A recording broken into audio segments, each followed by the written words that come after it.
कुछ लोग सफलता चुंबक की तरह खींचते हैं क्योंकि वह अपने दिमाग में सकारात्मक बीज ही बोते हैं। चुनौतियां यदि बार बार आ रही है, समझ लो कि जीवन में कुछ परिवर्तन करने की जरूरत है। अपने आप को बदलो, निश्चय ही सफलता आपके अगले पड़ाव पे ही मिलेगी।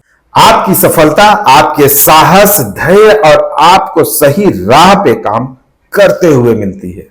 यह ग्रह नक्षत्र तभी अपना प्रभाव डालते हैं जब आप कार्यरत रहते हो, किसी विचार को लेके, अपने काम को लेके, अपने उद्देश्य को लेके, तभी यह ग्रह नक्षत्र आपके जीवन को प्रभावित करते हैं। नमस्कार, मैं चंद्रशेखर द्विवेदी। आज हम बात करेंगे धनु राशि वालों के बारे में कि हर धनु राशि वालों का जीवन एक समान क्यों नहीं होता है। क्यों कोई अपने जीवन में परेशान रहता है, क्यों कोई खुशी रहता है, क्यों अपने जीवन में सब कुछ पा लेता है और कोई अपने जीवन में कुछ भी नहीं पाता, हर वक्त परेशान रहता है।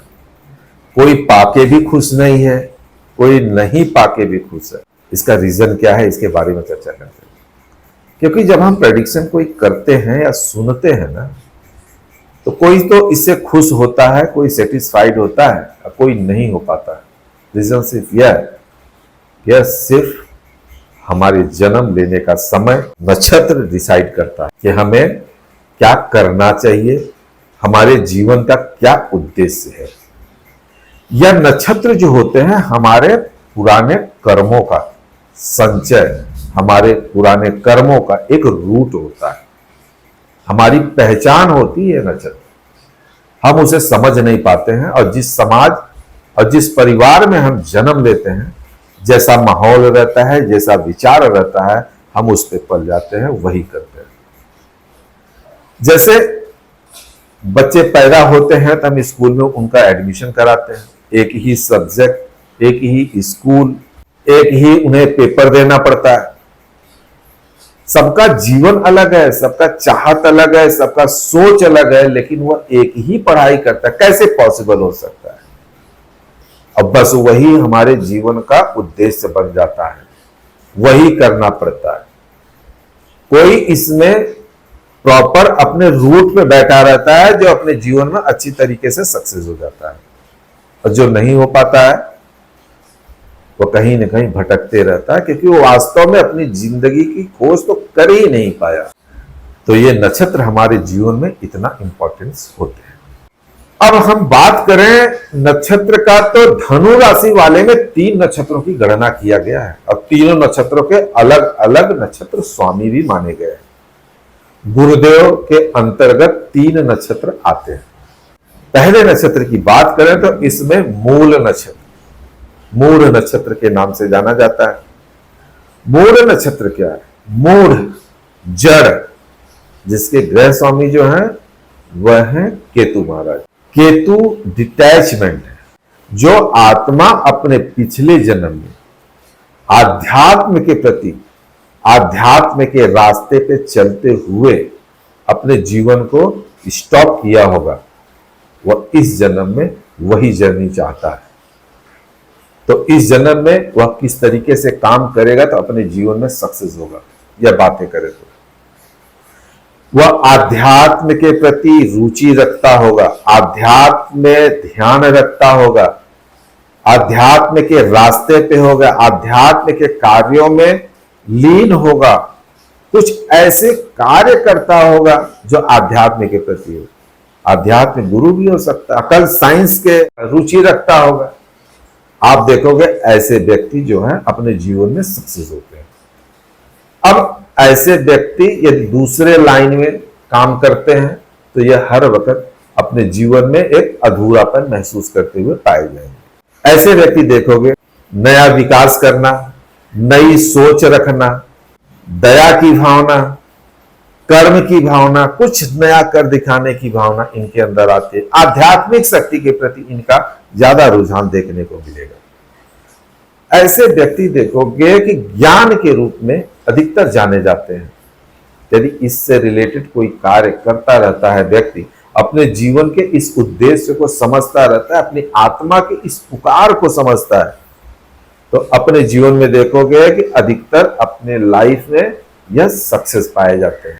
रिलेट करते हैं बातों को। हर आत्मा न अपने चीजों को ये समझता है, जानता है, लेकिन क्या होता है कि हम उस चीज पे ध्यान नहीं देते हैं, क्योंकि हम लोगों को देखते हैं, हमारी आदत पड़ गई है। इसे अपने आप को समझो। देखो, जीवन का अलग ही आनंद आता है। यदि आप इस नक्षत्र के हो तो आपको ओम केतवे नमः का जाप अवश्य करना चाहिए।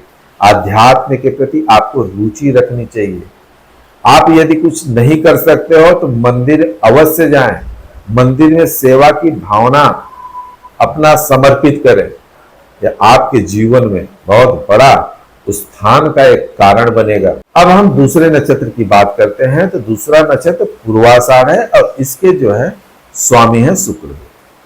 अब जो आत्मा पिछले जन्म में अपने शौक को लेके, अपने रिक्वायरमेंट को लेके, अपने लग्जरियस लाइफ को लेके, अपने चाहत को लेके बहुत ज्यादा तटस्थ होगा, जो नया विकास करने के उद्देश्य से होगा, जो कुछ नया खोजने के उद्देश्य से होगा, ऐसे लोगों का जन्म पूर्वा आषाढ़ नक्षत्र में होता है।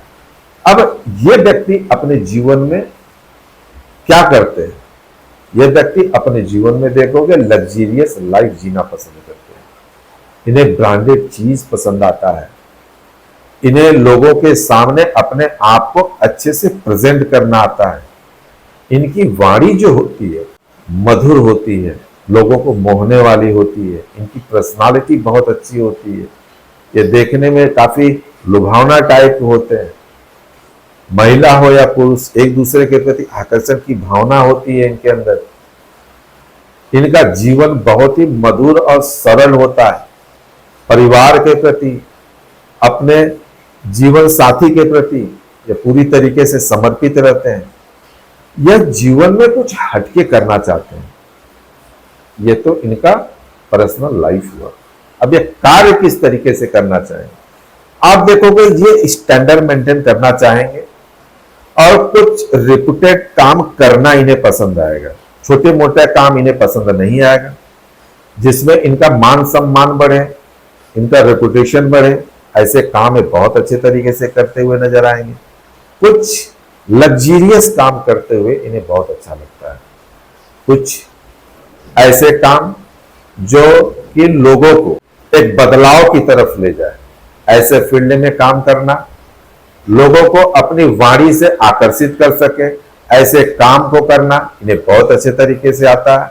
लोगों के बीच में बैठना, लोगों को सलाह देना इन्हें बहुत अच्छे तरीके से आता है। इस फील्ड में यदि यह काम करते हैं तो निश्चय ही अपने जीवन में काफी अच्छा सफलता प्राप्त करते हैं। अन्यथा या दूसरे फील्ड में जाते हैं, अगर अपने जीवन में अच्छे से सक्सेस भी हो जाते हैं तो कहीं न कहीं इनकी आत्मा अंदर से यह कहती है नहीं, कुछ तो बाकी है, कुछ तो चाहिए। अब हम बात करेंगे उत्तराषाढ़ नक्षत्र के बारे में, जो कि धनु राशि के लिए तीसरा नक्षत्र माना जाता है और तीसरा नक्षत्र का एक पद ही धनु राशि के अंतर्गत आता है। अब इस नक्षत्र के जो स्वामी हैं वह सूर्यदेव। ऐसे आत्माएं जो पिछले जन्म में कुछ ऐसे कार्य करते हो जो समाज के लिए हो, जो ज्ञानी हो, ऐसे व्यक्तित्व को निर्धारित करता है।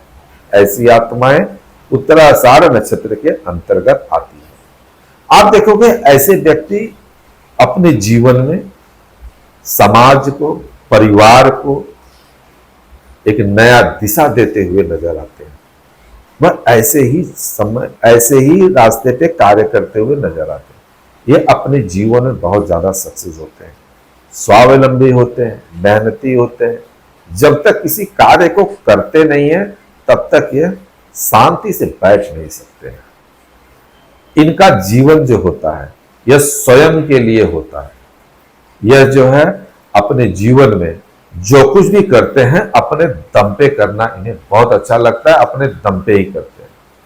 यदि किसी कारणवश यह किसी के अंदर काम इन्हें करना पड़े तो इनका जीवन दुर्लभ हो जाता है।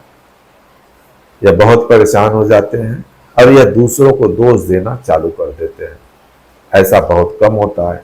लेकिन यदि ऐसा होता है तो अपने जीवन में कितना भी इनके पास धन दौलत सुख सुविधा आ जाए, या किसी की ऊपर या किसी को अपने ऊपर रखना या अपने किसी की बात सुनना इन्हें पसंद नहीं आता है। ऐसे स्वभाव के लोग देखोगे ज्यादा से ज्यादा राजनीति में पाए जाते हैं, किसी बड़े पोस्ट पे पाए जाते हैं जो लोगों को लीड करते हुए नजर आए। एक बिजनेसमैन का भी उदाहरण आप इसे ले सकते हैं। ऐसे व्यक्ति को रोज सूर्य को 1 लोटा जल अवश्य देना चाहिए, सूर्य की आराधना अवश्य करनी चाहिए, सूर्य मंत्र का जाप अवश्य करना चाहिए, क्योंकि बड़े ही भाग्यशाली होते हैं जो इस नक्षत्र में पैदा होते हैं। यदि आप अपने जीवन में कोई शुभ काम करने जा रहे हो तो सबसे बढ़िया मुहूर्त यही है कि आप जिस नक्षत्र में पैदा हुए हो उसी नक्षत्र में उसकी शुरुआत करिए। यह बहुत ही आपके लिए लकी साबित होगा। और किसी भी मनुष्य को भरणी, कृतिका, अश्लेषा, मघा, ये 4 नक्षत्र में कोई भी शुभ कार्य करना नहीं चाहिए। लेकिन जो इस नक्षत्र में पैदा हुए हैं वह यह कार्य कर सकते हैं, क्योंकि यह मान्य है कि जो जिस नक्षत्र में पैदा होता है उसके लिए वह शुभ माना जाता है। कोई भी शुभ कार्य करना हो तो इस नक्षत्र में इंसान कर सकता है, अन्यथा जिसका यह नक्षत्र नहीं है उसे इस नक्षत्र में कोई भी शुभ कार्य अपने जीवन में नहीं करना चाहिए। यदि आप हमारे वीडियो को पहली बार देख रहे हैं, हमारा वीडियो पसंद आया हो तो लाइक और सब्सक्राइब जरूर करिएगा, क्योंकि यह आपके लिए भी हमारे लिए भी शुभ मुहूर्त है। नमस्कार।